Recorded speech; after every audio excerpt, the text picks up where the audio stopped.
I am Nicole Cook, 38 years old, a major in the Special Forces who has spent half her life in the harshest conflict zones of the Middle East. I was trained to spot an enemy from a mile away, but I failed to recognize the most dangerous one sleeping right inside my own sister's house. The day I returned to New York to surprise Lily for her birthday, the thing that welcomed me was not her smile, but the cold, rhythmic beeping of a ventilator in the ICU at Lenox Hill Hospital. My sister lay there in a deep coma, diagnosed as a victim of a traffic accident. But the real shock hit me when I unlocked my phone. While Lily was fighting for every single breath, Mark, her model husband, was checking in on my family's yacht, a glass of champagne in his hand, laughing with a group of strangers. Not a single tear, not a single phone call. He thinks he married a naive artist and has a sister-in-law who is just a soldier following orders. He's wrong. He has just ignited a war he has no chance of winning. Let me know where you are tuning in from in the comments, and hit that subscribe button if you believe that a traitor to the family deserves a sentence far more brutal than any enemy on the front lines. I maneuvered my Ford F-150 Raptor through the gridlocked traffic of Manhattan. This truck was built for desert terrain, not the suffocating concrete canyons of the city. But I refused to drive anything else. On the passenger seat sat a white box from Magnolia Bakery.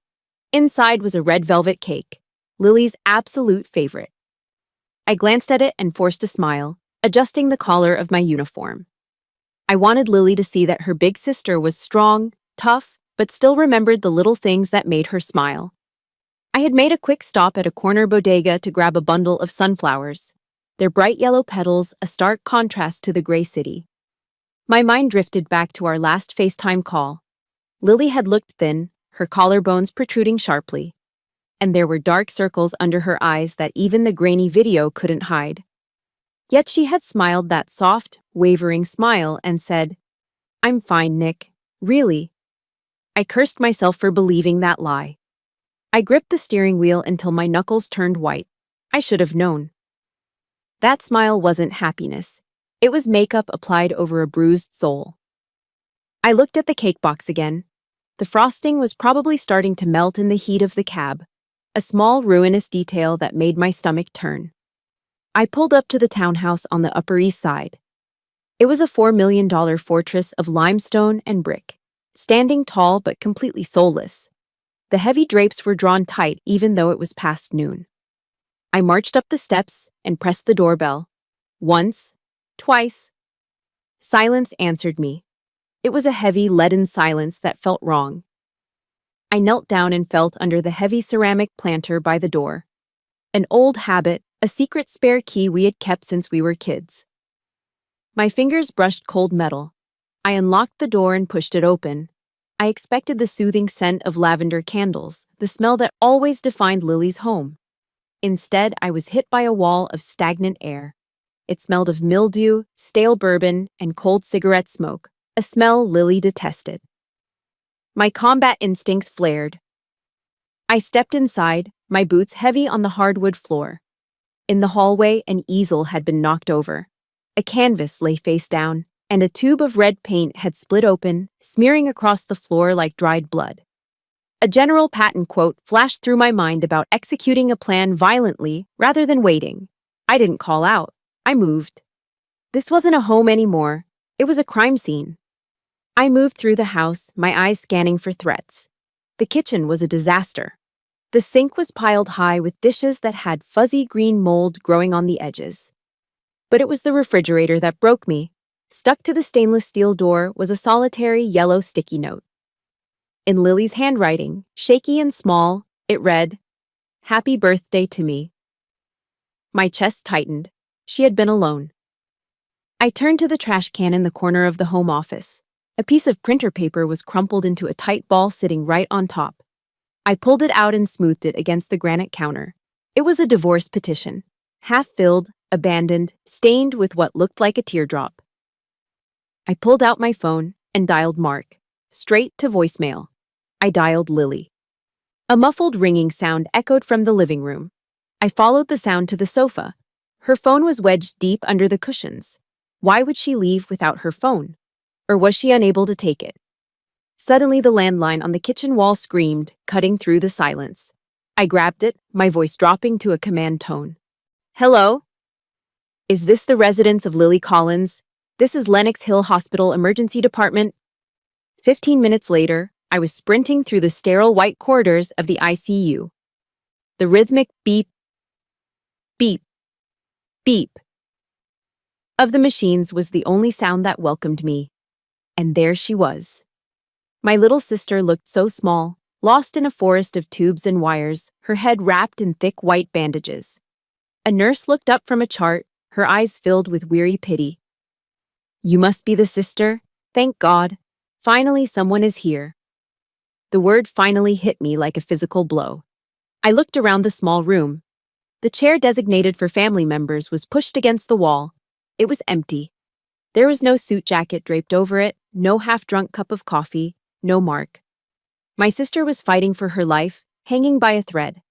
And the man who stood at the altar and vowed to hold her in sickness and in health was nowhere to be found. I looked at the empty chair, and the sadness in my heart instantly calcified into a cold, hard rage. I reached out and gently took Lily's hand. It was ice cold, limp against my calloused palm. As I rubbed her skin, trying to transfer some of my warmth to her, my thumb brushed against something raised and jagged on the inside of her wrist. I froze. It wasn't a fresh wound from the accident. It was a scar. A faint, silvery line that had healed poorly. I stared at that mark, and the sterile white walls of the ICU dissolved. Suddenly, I was back in the mahogany-paneled living room of our parents' estate in Greenwich, Connecticut. It was Thanksgiving last year. I had arrived straight from the airfield, still wearing my operational camouflage pattern uniform, smelling of jet fuel and exhaustion. I hadn't even had time to change. In contrast, Mark was standing by the fireplace, swirling a glass of expensive bourbon, looking like he had just stepped out of a magazine spread. He wore a Tom Ford suit that probably cost more than my entire year's salary. When I walked in, the room went quiet. Mark turned, flashed that perfect veneered smile, and raised his glass. Well, well, he announced, his voice booming so everyone could hear. Look who finally decided to join civilization. G.I. Jane is home. A ripple of awkward laughter went through the room. I felt my jaw tighten. Good to see you, Mark, I said, trying to keep the peace for Lily's sake. He didn't let up. He walked over to the window and pointed at my truck parked in the driveway. My pride and joy, the Ford F-150 Raptor. You're still driving that thing? It looks like a fertilizer truck, Nicole. Honestly, it's an eyesore in this neighborhood. Why don't you get a real job instead of playing security guard for old men in Washington? I could get you an entry-level position as a receptionist at my firm. You'd make more money. My blood boiled. I took a step forward, my fists clenching. I wanted to break his nose right there in front of the turkey and the cranberry sauce. But before I could move, a small hand grabbed my arm.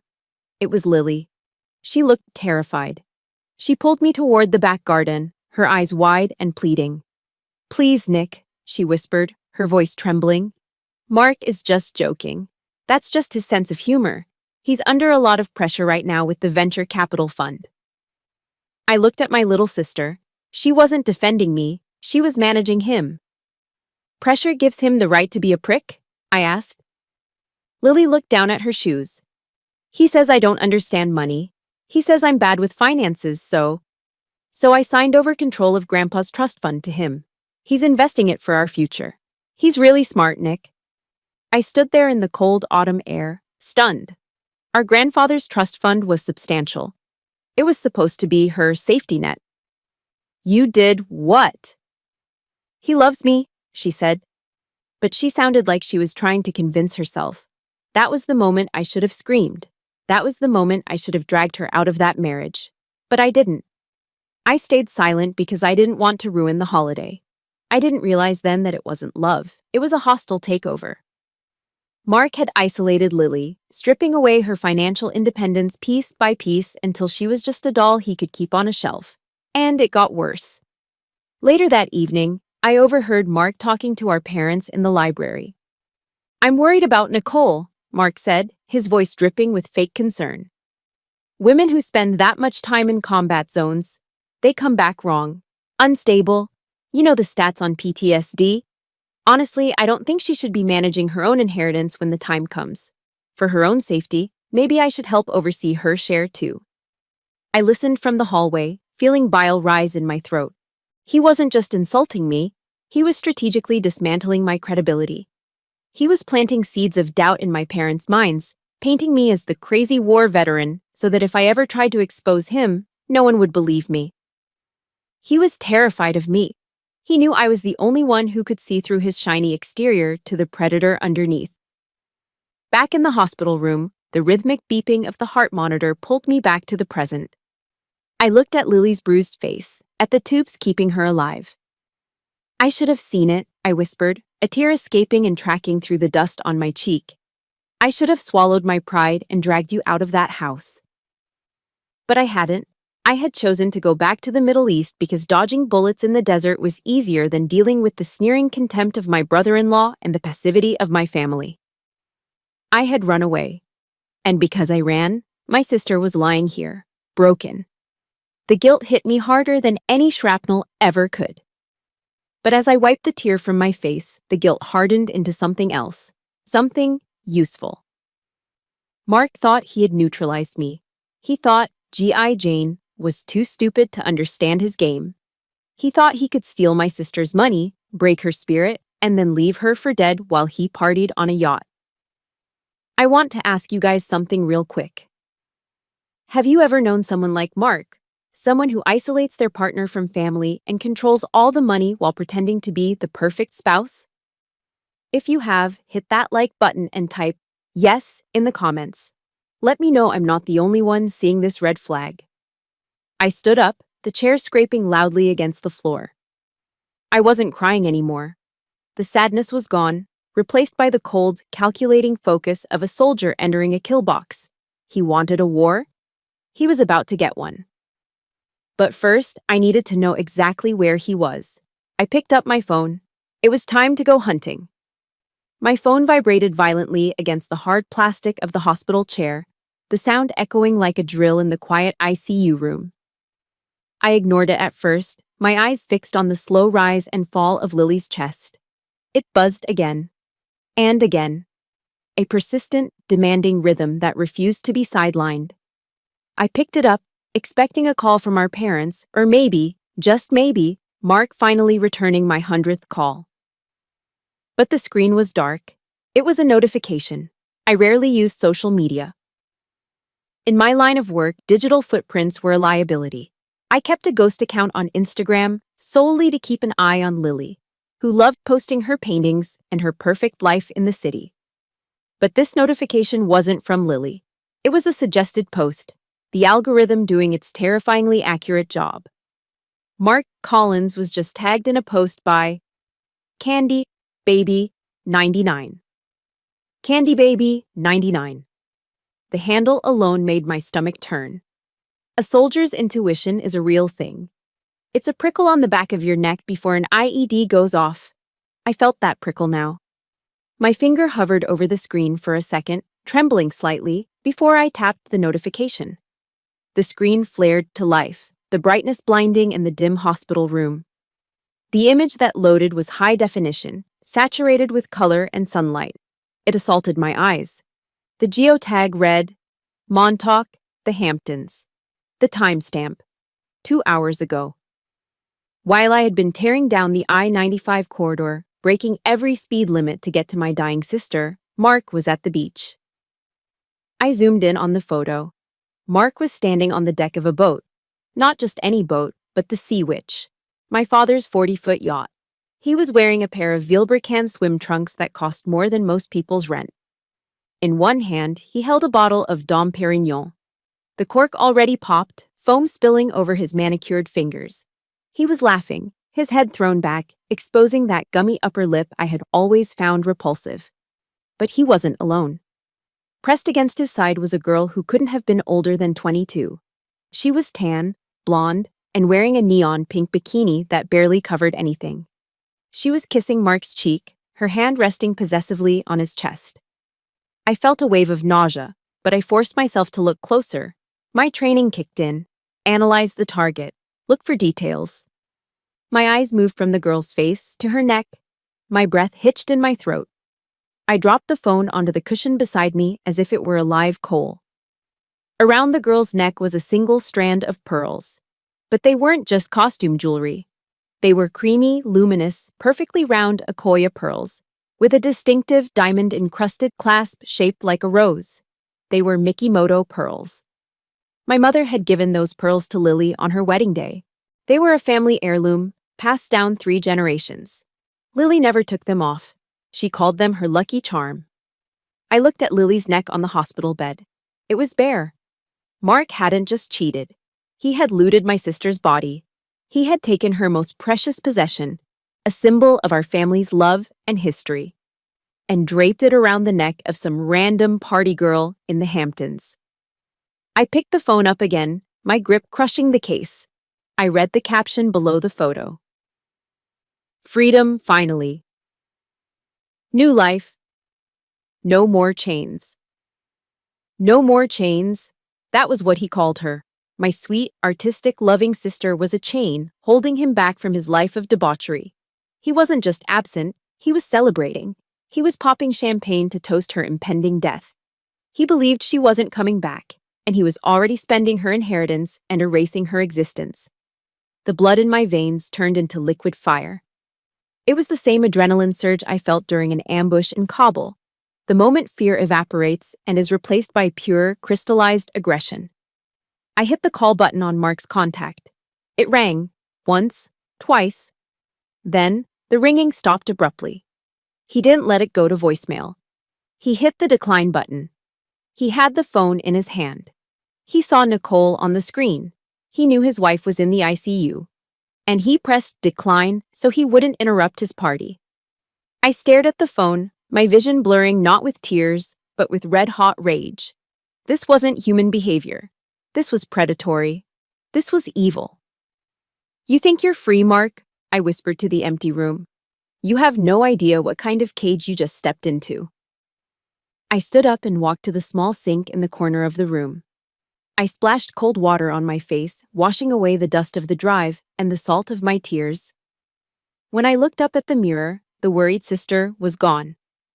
Major Nicole Cook stared back. My jaw was set. My eyes were cold steel. I reached into my pocket and pulled out my phone again. I didn't call Mark this time. I scrolled down to a number I hadn't used in 2 years. Jack Harlan. Jack was ex-Army intelligence, a man who could find a needle in a haystack in the middle of a tornado. He was now the most feared private investigator in New York City. I tapped the number. He picked up on the second ring. Major. Jack's gravelly voice came through, sounding surprised. It's been a while. I didn't waste time with pleasantries. I recited a verse from Psalm 144 in my head. Blessed be the Lord my rock, who trains my hands for war, my fingers for battle. And then I spoke. I need a target package, Jack, I said, my voice devoid of emotion. Name is Mark Collins, Greenwich and Upper East Side. What are we looking for? Jack asked, his tone shifting instantly to professional alert. Everything, I said, looking at Lily's broken form. I want to know what he eats, who he sleeps with, and exactly how much money he owes. I want his bank statements, his gambling debts, his crypto wallets. I want to know the name of the girl he's with right now in Montauk. Consider it done, Jack said. How deep do you want me to dig? I looked at the empty chair where a husband should have been sitting. Dig until you hit hell, Jack, I replied. And then keep digging. The neon sign of the diner in Queens flickered with a dying buzz, casting a sickly yellow light onto the wet pavement. It was 3 o'clock in the morning. Inside, the air smelled of burnt coffee and grease. I sat in a vinyl booth that had seen better decades, nursing a mug of black coffee that tasted like battery acid.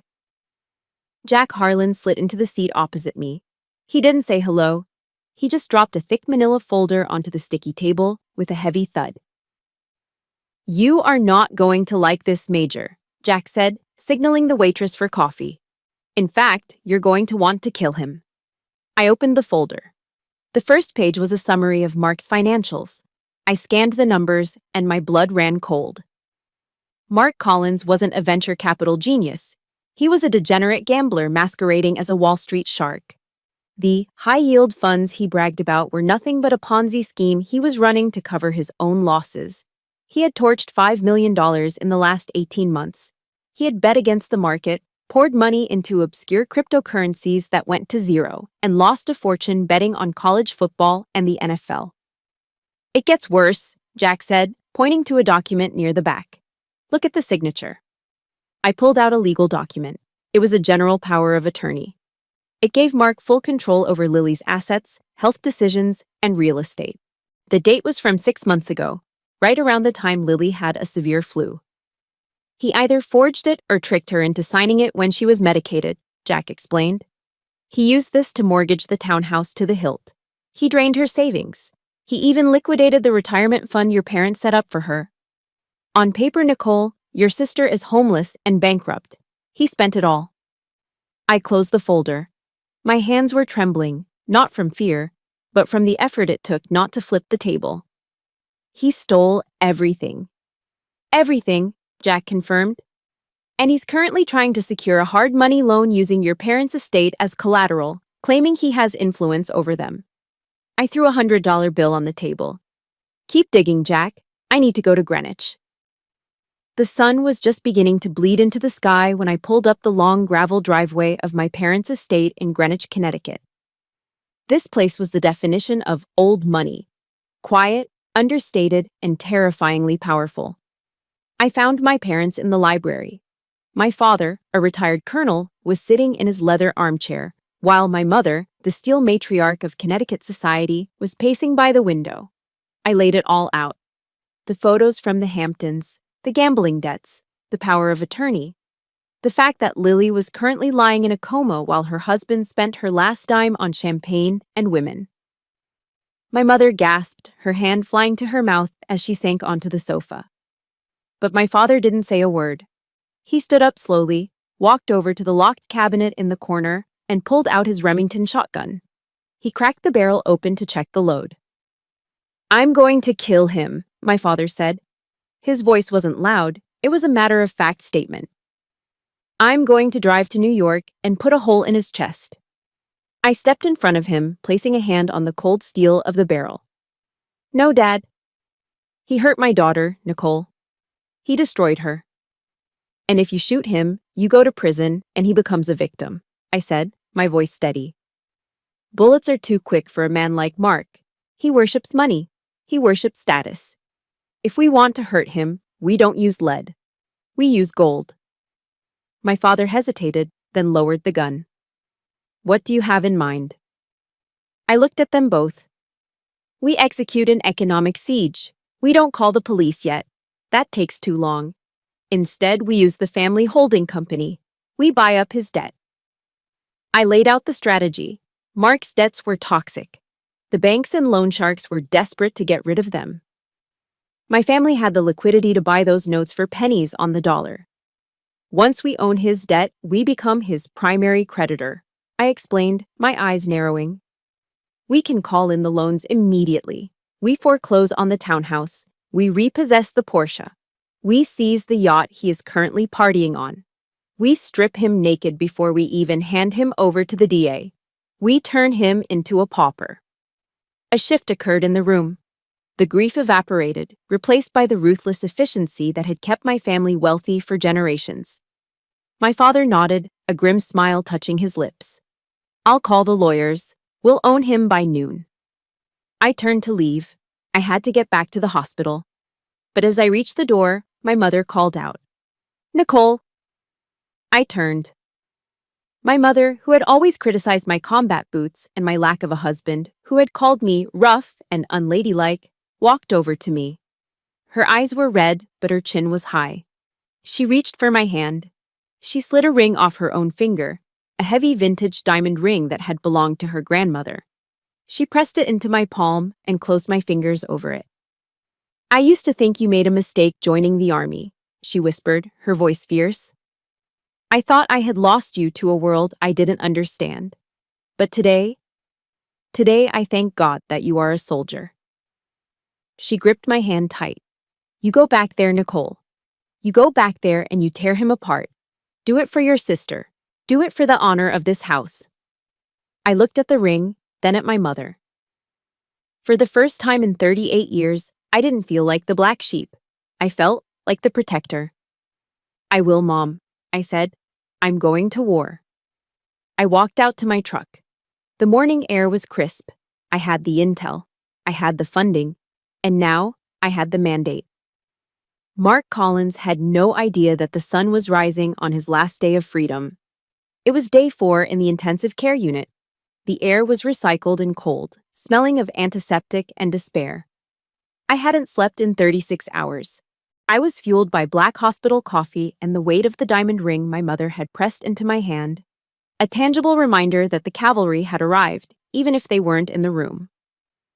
Then the heavy double doors swung open. The leading actor had finally arrived on set. Mark stumbled into the room.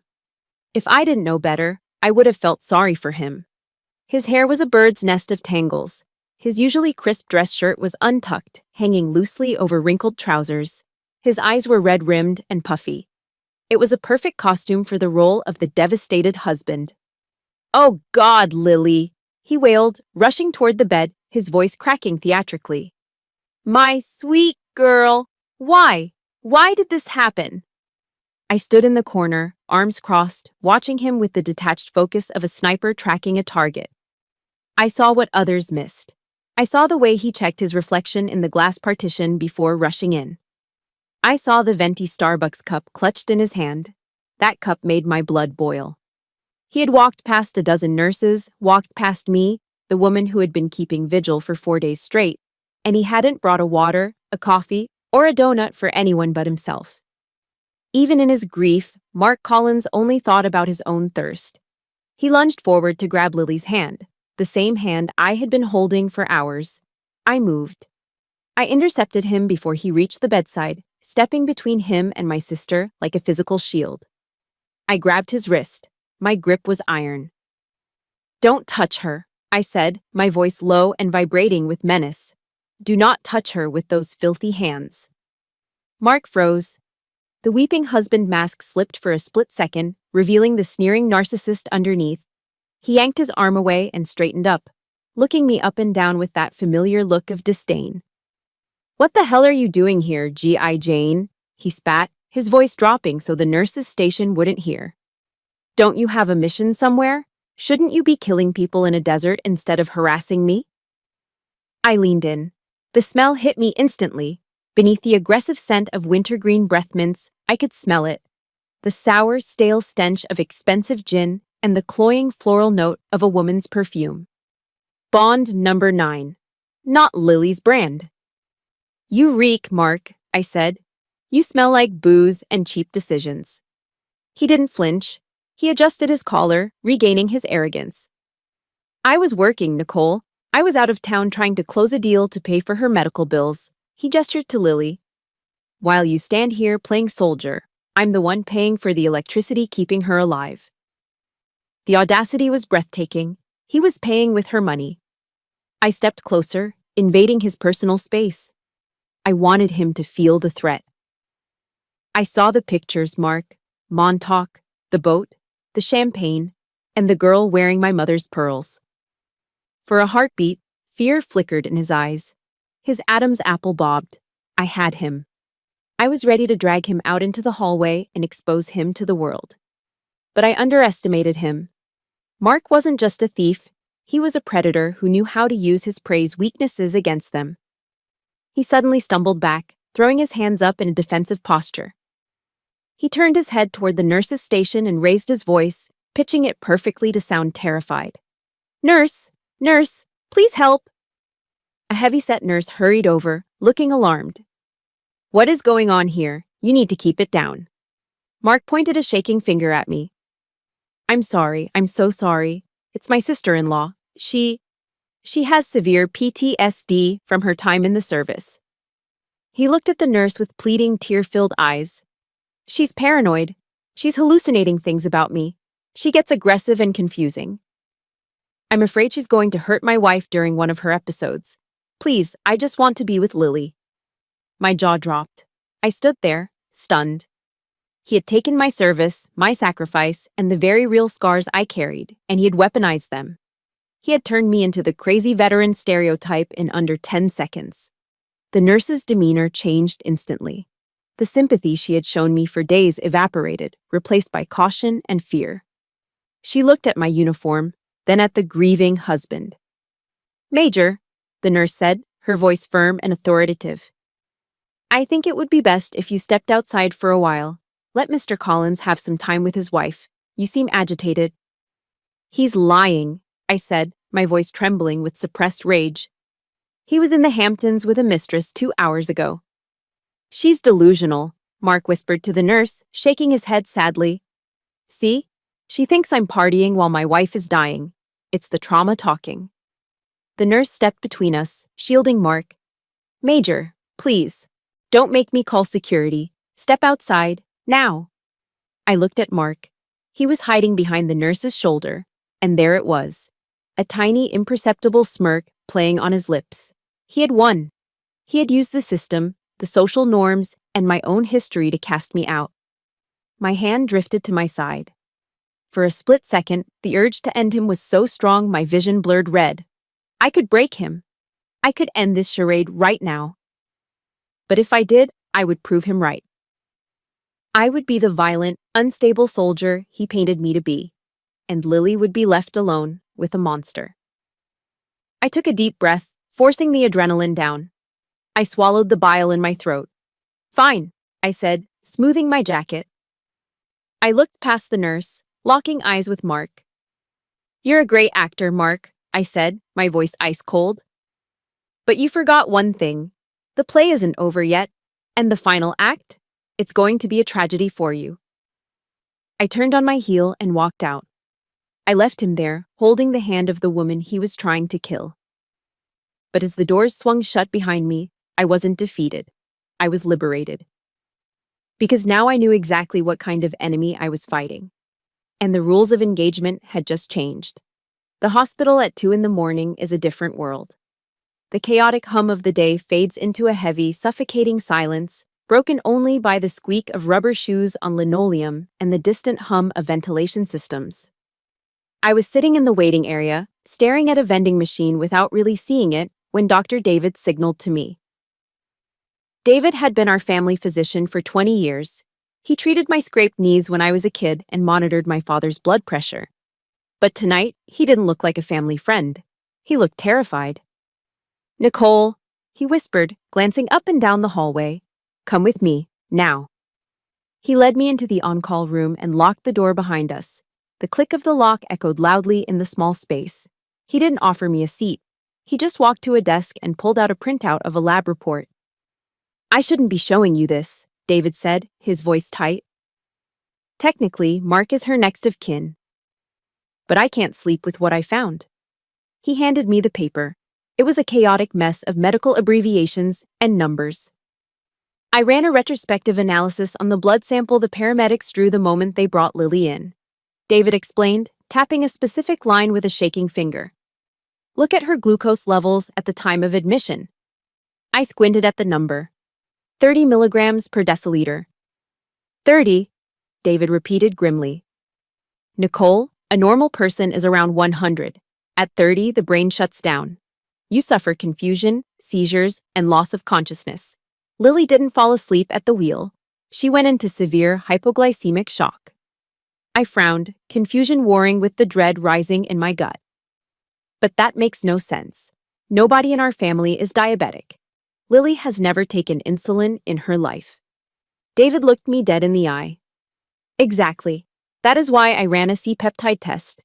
It tells us if the insulin in her body was made by her pancreas or if it came from outside." He took a deep breath. Her insulin levels were 20 times the normal limit, and it was exogenous. "Exogenous?" I asked, the word feeling heavy on my tongue. "It means injected," David said.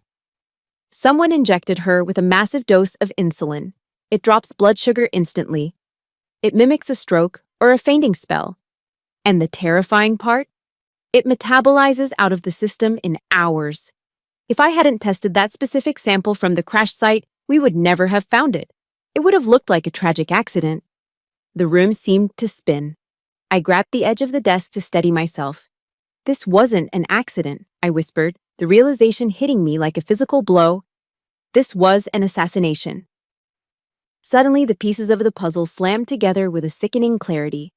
The $5 million in debt, the desperate need for cash, and the life insurance policy. I remembered when Lily signed it.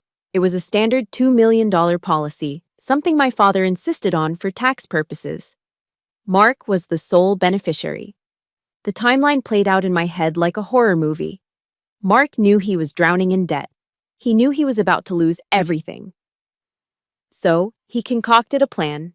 He didn't use a gun or a knife. Those leave evidence. He used medicine. He probably waited until the morning. Maybe he mixed it into her orange juice, or maybe in a twisted act of care, he offered to give her a vitamin shot. He injected her with death, kissed her goodbye, and watched her get into her car, knowing that in 20 minutes she would lose consciousness on the highway. And while she was crashing into a concrete divider, fighting for her life, he was driving to the Hamptons to pop champagne bottles. I felt bile rise in my throat. I had to swallow hard to keep from vomiting. I had seen evil in war. I had seen men do unspeakable things to each other, but those men held rifles. They were enemies. They didn't share your bed. They didn't whisper, "I love you," while plotting your execution. This was a different kind of evil. It was intimate. It was domestic. It was the man who promised to protect you becoming the butcher. I need you to pause for a second. Imagine trusting someone with your life, letting them make your breakfast or handle your medicine, only to realize they were counting down the minutes until you died. If this sends a shiver down your spine, hit that like button and comment "Justice" below. Let's show Mark that the world is watching. I looked up at David. "Thank you," I said, my voice eerily calm. "You just gave me the weapon I needed." I walked back out into the hallway. I didn't go to Lily's room. I couldn't look at her right now without breaking down. I needed to be cold. I needed to be lethal. I pulled out my phone. The screen glowed in the semi-darkness.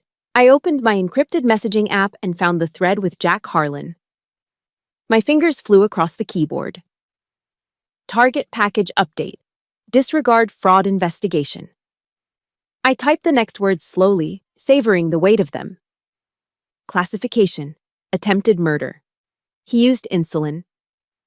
Find me the purchase trail. Find me the pharmacy. Find me a witness. I hit send. I am going to put him in the electric chair. The war for assets was over. The war for blood had just begun.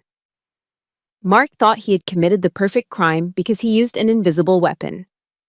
But he forgot that even invisible things leave a shadow if you shine a bright enough light on them. And I was about to bring the sun. Mark Collins was feeling invincible as he sat at the best table in Le Bernardin, the sunlight filtering through the blinds to illuminate the crystal glasses and the remnants of a $500 lunch. Across from him sat a potential investor, a nervous man named Mr. Henderson, whom Mark was about to fleece for $250,000 in a new blockchain opportunity that did not actually exist. Mark flashed his winning smile, the one that had charmed Lily into signing over her inheritance, and leaned back in his chair. He felt like the king of New York. The waiter appeared with the leather check folder, and without even looking at the total, Mark pulled out his American Express Centurion card, the heavy titanium black card that was the ultimate status symbol of the elite, and dropped it onto the tray with a flourish of arrogance. He continued chatting with Gary, assuring him that this was a ground floor opportunity until the waiter returned. The young man didn't place the folder down discreetly. Instead, he stood awkwardly at the edge of the table, clearing his throat loud enough to silence the nearby conversations. Mark looked up, annoyed by the interruption, only to hear the waiter say the words that would mark the beginning of his end. The waiter apologized loudly, stating that the card had been declined. Mark froze, his face flushing a light shade of pink as he scoffed at the impossibility of it.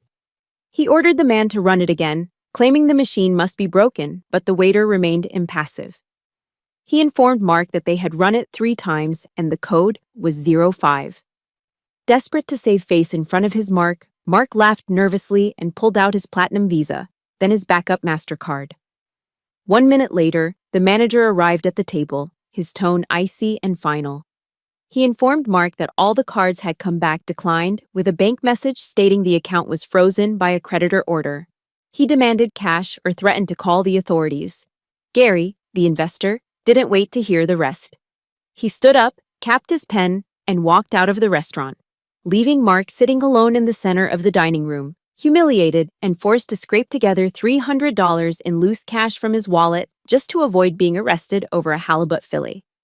Seething with rage and confusion, Mark tore out of the parking garage in his Porsche 911. He needed to get to his safe. He kept $50,000 in cash in the wall safe at the townhouse for emergencies, and right now, this felt like an emergency. He sped uptown, weaving through traffic with reckless abandon, his knuckles white on the steering wheel. He pulled up to the curb in front of the $4 million townhouse, marching up the steps and jamming his key into the lock. It wouldn't turn. He jiggled it, pulled it out, and tried again. But it was like the key belonged to a different house. He shouted in frustration and kicked the heavy oak door, and that was when he saw it. Stuck right at eye level on the mahogany wood was a bright orange sticker. It wasn't a note from the postman or a delivery slip. It was a legal notice stating that the property had been seized by the primary creditor, Cook Holdings, LLC, and that trespassing was prohibited. Before Mark could process the words, a black SUV with the logo of a private security firm screeched to a halt behind his Porsche. Two men stepped out, built like linebackers and wearing tactical vests. Mark screamed that this was his house, that his wife owned it. But the guard stepped forward, blocking the entrance with a wall of muscle. He calmly informed Mark that the bank had owned the house, and as of 9 o'clock that morning, Cook Holdings had bought the note and exercised the immediate repossession clause due to default. The guard's voice was devoid of sympathy as he told Mark that the locks had been changed, the alarm code reset, and that his Porsche was also on the list for repossession. Mark stumbled back down the stairs, standing on the sidewalk he used to walk down like a king. Now he was locked out, with no money, no investors. And the terrifying realization that the sister-in-law he had mocked as a stupid soldier had just outflanked him financially. He ducked into a nearby alleyway, his hands shaking so hard he almost dropped his phone as he dialed Victor Lang. Victor was a shark of a lawyer, the kind who could smell blood in the water from miles away. Mark hissed into the phone, begging for help, explaining that they had taken the house and frozen the accounts. There was a long silence on the other end of the line before Victor spoke. He told Mark that it was a brilliant move by the Cooks. By buying the debt, they legally had Mark by the throat, and fighting them in court would be a losing battle against their limitless resources. Mark shouted that he only had $200 left in his pocket and was destitute, asking if he should just roll over and die. Victor's voice turned smooth and predatory. He told Mark that they wouldn't fight in court, they would fight where the Cooks were weak. He explained that old money families hated noise and scandal. He instructed Mark to stop being the arrogant businessman and start being the victim. Victor laid out the plan. Go to the press, go to social media, get on camera with tears in his eyes, and tell the world that his billionaire in-laws were using their money to bully a grieving husband. The narrative would be that they kicked him out on the street while his wife was dying, simply because they didn't like him. Mark lowered the phone slowly, looking at his reflection in a shop window. He looked disheveled, desperate, and broken. He looked perfect for the role. A slow, twisted smile spread across his face. Nicole thought she had crushed him with money, but he realized he could crush her with lies. He hung up the phone and smoothed his hair down, not to make it neat, but to make it look even messier. He unbuttoned his top button. He was ready for his close-up. The war wasn't over. It had just moved to a new battlefield. The Manhattan civil court smelled of floor wax and old lies. I sat in the front row, my back rigid against the hard wooden bench, watching a nightmare unfold in slow motion. We were there for an emergency hearing regarding the asset freeze and the restraining order, but Mark's lawyer, Victor Lang, was turning it into a character assassination of me. Victor was good. I hated him, but he was good. He paced in front of the judge in a three-piece suit that cost more than a mid-sized sedan, weaving a narrative that made Mark look like a saint and my family look like vindictive tyrants. Your Honor, Victor boomed, his voice smooth as silk.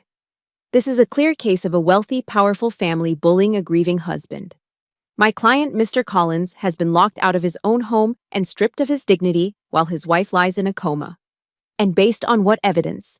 The paranoid delusions of a sister-in-law who has spent too much time in war zones. He turned and pointed a manicured finger at me. Major Cook sees enemies everywhere she looks. It is a tragedy, really.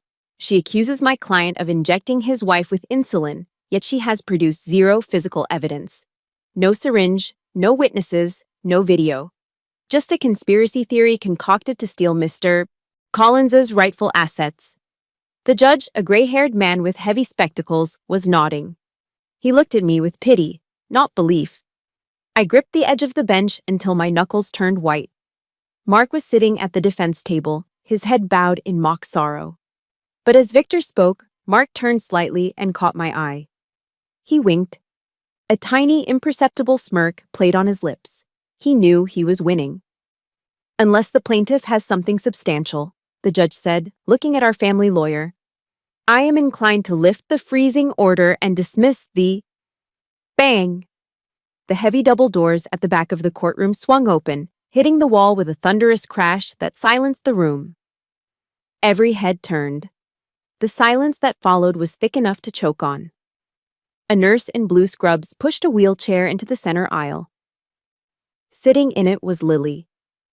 She looked frail, her body swallowed by a hospital gown and a thick wool blanket. Her head was still wrapped in heavy white bandages, and her face was pale as a sheet. But her eyes were wide open, and they were burning with a fire I hadn't seen in years.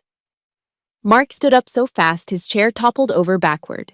His face drained of all color, leaving him looking like a wax figure. The smirk was gone, replaced by pure, unadulterated terror. Objection, Victor Lang shouted, losing his cool composure. Your Honor, this is highly irregular. The victim is in critical condition. She has suffered brain trauma. Her memory is compromised. She is not a reliable witness. The judge banged his gavel. Sit down, Mr. Lang. If Mrs. Collins is here, I want to hear what she has to say. Lily didn't look at Mark. She didn't look at me. She stared straight at the judge, her voice raspy but steady.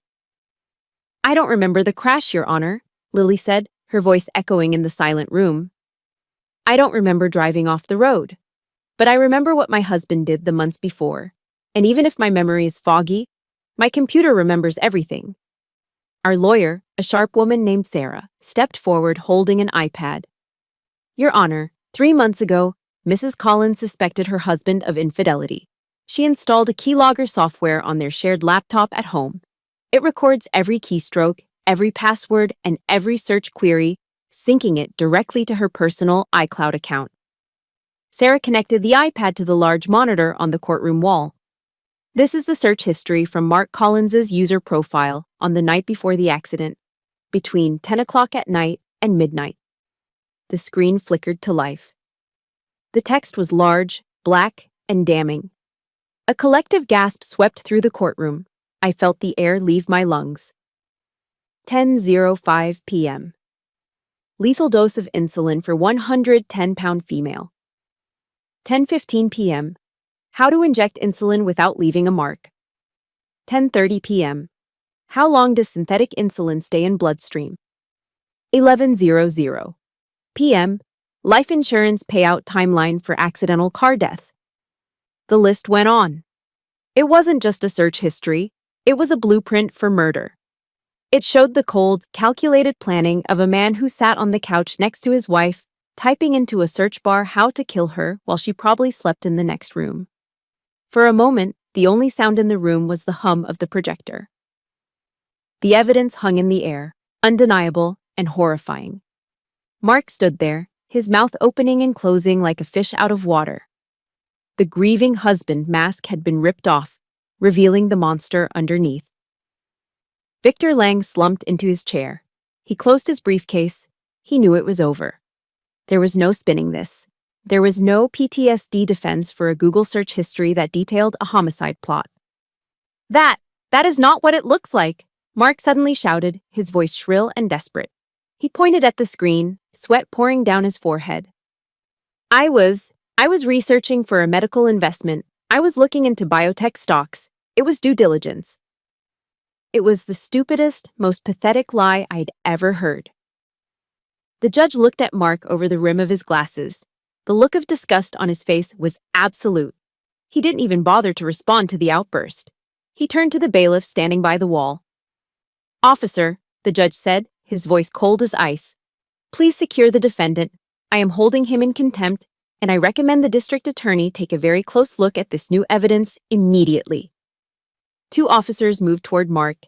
He tried to back away, looking around for an exit, but there was nowhere to run. As the handcuffs clicked around his wrists, the sound loud and final in the quiet room, Mark looked at Lily. She wasn't crying. She sat tall in her wheelchair, watching him with a look of utter indifference. She had saved herself. I let out a breath I felt like I had been holding for a week. The weight on my chest vanished. I looked at Victor Lang, who was staring at his table, refusing to make eye contact with anyone. I looked at Mark, now being dragged toward the side door, shouting incoherent excuses. And then I looked at my sister. She turned her head slowly and met my gaze. She offered me a small, tired smile. We didn't need to say a word. The war was over. We had won. The judge's gavel hit the wood with a finality that echoed through the packed courtroom. 28 years, that was the sentence. Mark Collins was found guilty of attempted murder in the first degree, 3 counts of wire fraud, and grand larceny. As the bailiffs dragged him away, Mark wasn't crying. He was screaming. He shouted that he had been framed, that his lawyer was incompetent, that the system was rigged against him. The press loved it. The flashbulbs popped like fireworks, capturing the downfall of the Wall Street wolf. Outside the courthouse, reporters swarmed my parents, hailing the Cook family as heroes of justice. But back at the estate in Greenwich, there was no champagne. There was no victory party. The house was silent, wrapped in the heavy, suffocating quiet of a funeral home. I found Lily sitting on the back porch in an Adirondack chair, staring out at the manicured lawn as the sun began to set. She looked fragile, like a porcelain doll that had been glued back together but was still missing pieces. I walked over and placed a hand on her shoulder. She didn't flinch. "It is over, Lil," I said softly. "He's gone. 28 years. He will be an old man when he gets out. He can't hurt you anymore." Lily didn't look at me. She just shook her head slowly, a tear tracking a lonely path through the scar on her cheek. "You don't understand, Nicole," she whispered, her voice sounding like broken glass. "He took so much more than 28 years. She reached into the pocket of her oversized cardigan and pulled out a small white box. She opened it with trembling fingers. Inside sat a pair of tiny white leather loafers. Infant shoes. I froze. The air left my lungs.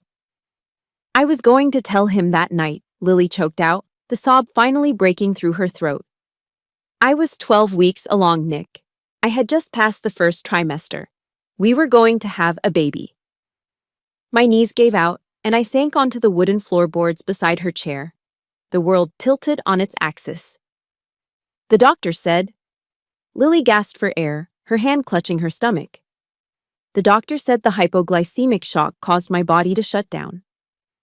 And then the impact of the car hitting the divider. The airbag. It was too much trauma. I lost the baby before they even got me out of the wreck. I stared at the tiny shoes, feeling a darkness settle over me that was blacker than any night in a combat zone. Mark hadn't just tried to kill his wife for insurance money. In his greed, in his blind arrogance, he had murdered his own unborn child. That baby was my nephew. That baby was the next generation of our family. Mark Collins wasn't just a thief. He was a monster who had devoured his own flesh and blood. 1 week later, I drove to Ossining, New York. Sing Sing Correctional Facility is a fortress of concrete and steel rising from the banks of the Hudson River. It smells of industrial cleaner, stale sweat, and hopelessness. I went through security, surrendering my phone, my keys, and my belt. I walked into the visitation room, a long gray hall divided by thick plexiglass barriers. Mark was brought in. He looked different. His expensive haircut was gone, replaced by a shaved head that showed the lumpy shape of his skull. He wore a dark green jumpsuit that hung loosely on his frame. He looked gaunt, but as soon as he saw me, that familiar sneer twisted his lips. He sat down, picking up the phone on his side of the glass. I picked up mine. "Come to gloat, Major," Mark said, his voice tinny through the receiver. "Enjoy it while you can. My new lawyer is already filing an appeal. I will be out in 5 years on a technicality." He was still doing it. He was still playing the game, convinced he was the smartest person in the room. I didn't smile. I didn't yell. I looked at him with the flat, dead eyes of someone who has seen too much death to be fazed by a ghost. "I didn't come to gloat, Mark," I said calmly. "I came to give you something." I reached into my pocket and pulled out a single photograph. It was a grainy, black and white ultrasound image. I pressed it flat against the plexiglass, right at his eye level. Mark squinted at it, confusion wrinkling his forehead. "What is this? Some kind of joke?" "Lily was going to tell you the night of the accident," I said, my voice low and steady, driving every word into him like a nail. "She bought a pair of shoes. She cooked your favorite dinner. She was 12 weeks pregnant, Mark." Mark went still, his eyes locked onto the small gray shape in the center of the photo. His mouth opened slightly, but no sound came out. "The insulin you injected caused her body to go into shock," I continued, mercilessly. "The crash finished the job. You didn't just try to kill your wife for a payout. You killed your own child." Mark's hand started to shake. He touched the glass, his fingers tracing the outline of the ultrasound. The arrogance was cracking, splintering under the weight of the truth. "No," he whispered. "No, she never said." "It was a boy." I delivered the final blow. "You killed your son, Mark. You killed your legacy. And for what? To pay off a gambling debt?" I watched the light go out of his eyes. I saw the exact moment his mind broke. The narcissist can justify hurting others, but he cannot justify destroying himself. And his son was an extension of himself. He let out a sound that wasn't human. It was a guttural, strangled cry of pure agony. He slammed his forehead against the glass, sliding down until he hit the metal shelf. "My son," he wailed, rocking back and forth. "Oh God, what did I do? What did I do?" I stood up. I didn't feel happy. I didn't feel relieved. I felt cold. But justice had been served. The prison sentence was just time. This was eternity. I hung up the phone. I turned my back on him. Through the thick, bulletproof glass, I could see his mouth wide open in a scream, his face contorted in madness, but I couldn't hear a thing. I walked out of the prison into the bright, blinding sunlight of the afternoon, leaving Mark Collins alone in the silence of his own hell. Spring came late to Greenwich that year, but when it finally arrived, it exploded in a riot of green and gold. 6 months had passed since the judge banged his gavel, and the silence that now filled our parents' estate was no longer heavy or oppressive. It was the silence of peace. I had officially submitted my paperwork for an honorable discharge from the Army. It was the hardest decision of my life, yet also the easiest. For 2 decades, I had sought purpose in the dusty conflict zones of foreign lands, believing that protecting my country was the highest calling. But looking at the fragile ecosystem of my own family, I realized that the home front had been left unguarded for too long. I wasn't going back to the sandbox. My war was here now. Each morning, instead of gripping the cold polymer of an AR-15 rifle, my hands wrapped around the wooden handle of a garden shovel. I spent my days on my knees in the dirt behind the main house, reclaiming the garden that had been neglected during the chaotic months of the trial. Lily was there with me. She was still thin, and she tired easily, but the color had returned to her cheeks. We worked side by side, pulling up weeds and turning the soil. We planted rows of bright yellow sunflowers and, of course, lilies. Watching those green shoots break through the thawing earth felt like a miracle. After a winter of death and concrete prison walls, seeing life force its way toward the sun was the only therapy I needed. One afternoon, the smell of turpentine and linseed oil wafted from the sunroom. Lily had started painting again. For years, her art had been pretty but superficial. dreamy landscapes that Mark liked to hang in his office to show off his talented trophy wife. But when she called me in to see her latest piece, I saw that the dreamer was gone. The canvas was large and imposing. It was full of shadows, dark blues and grays that swirled like a storm. But in the center, there was a piercing shaft of light. "It is called The Guardian," Lily said softly, wiping paint from her hands with a rag. I stepped closer. The figure in the painting wasn't wearing camouflage or holding a weapon. It was a woman in a mud-stained flannel shirt, her hands bare and dirty, cupping a tiny, fragile green sprout, shielding it from the encroaching storm. I recognized the jawline. I recognized the fierce, protective hunch of the shoulders. It was me. I stood there, the smell of wet paint filling my nose, and felt tears prick my eyes. I had received medals for valor. I had been commended by generals, but nothing, absolutely nothing, had ever made me feel as seen as this canvas. "I used to think you were scary," Lily admitted, standing beside me. "Now I know you are just safe." That November, Thanksgiving dinner was different. The long mahogany table was set with the good china, just like last year. The turkey was golden brown, and the cranberry sauce was tart and sweet. But the air in the room had changed. There was no Mark Collins sitting at the head of the table, swirling expensive bourbon and making snide comments about my truck or my career. There was no tension making our shoulders tight. There was just the sound of my father laughing at a joke, the murmur of my mother saying grace, and the clinking of silverware. I looked across the table at Lily. The scar on her forehead from the windshield was still there, a thin white line that cut through her eyebrow. It would never fully fade, just like the pain of losing the baby would never fully go away. We didn't talk about the empty chair or the tiny shoes in the box upstairs. We didn't have to. I raised my glass of wine. "To the survivors," I said. My parents and Lily raised their glasses. "And to the fact," I added, a small genuine smile touching my lips, "that living happily is the only way to truly piss off the people who wanted us dead." Lily laughed.